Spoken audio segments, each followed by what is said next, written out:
10 साल पहले की बात है। एक विशाल नदी के किनारे एक गांव बसा था। गांव के सभी लोग काफी खुशहाल जिंदगी जी रहे थे। सभी गांव वाले आपस में हंसी खुशी रहते थे और गांव के आसपास काफी घना जंगल था। इसकी वजह से वहां अच्छी वर्षा होती थी, जिससे गांव में अच्छी फसल होती थी। फिर एक दिन की बात है, एक व्यापारी शहर से गांव आया और गांव वालों से कहने लगा, अरे गांव वालों, तुम्हें पता है तुम्हारे पास कितने कीमती खजाना है? कीमती खजाना?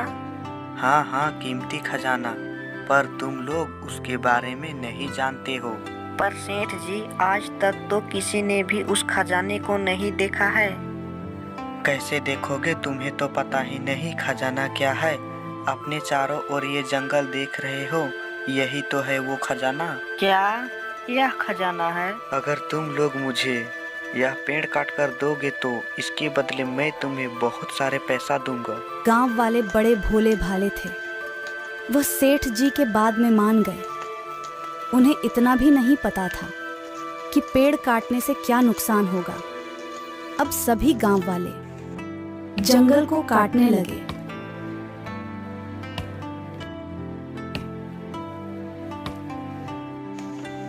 इतने में ही वहां गांव का एक बूढ़ा आदमी आया और उनसे कहने लगा, अरे बेटा, इन पेड़ों को क्यों काट रहे हो? अगर सारे पेड़ कट गए तो गांव में अकाल पड़ जाएगा। अरे बूढ़े आदमी, जाओ यहाँ से, हमें अपना काम करने दो।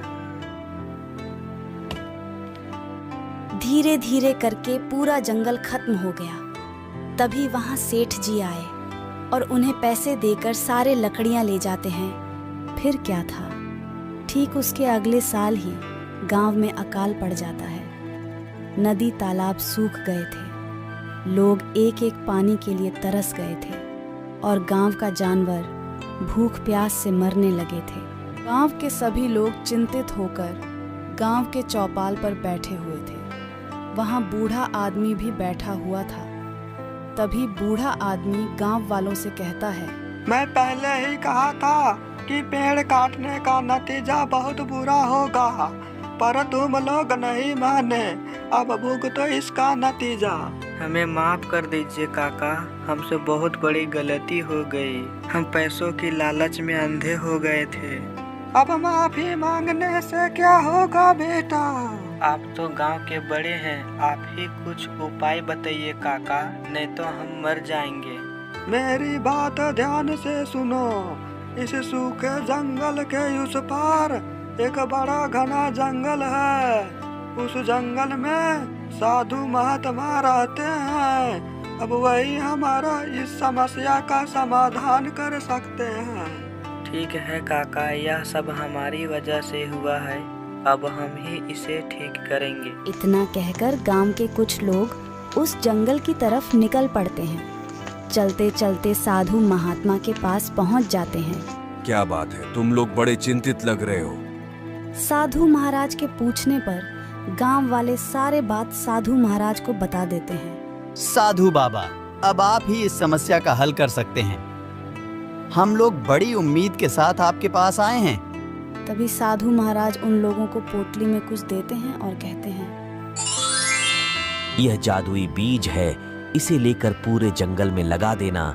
इससे बीज से रात भर में पौधे निकलकर बड़े हो जाएंगे और ऐसा करके ही तुम्हारे कर्मों का प्रायश्चित होगा।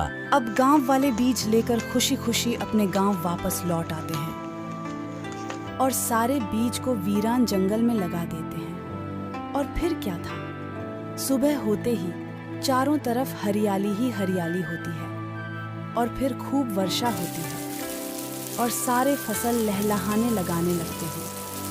पूरे गांव में पहले की तरह शांति और खुशहाली होती है।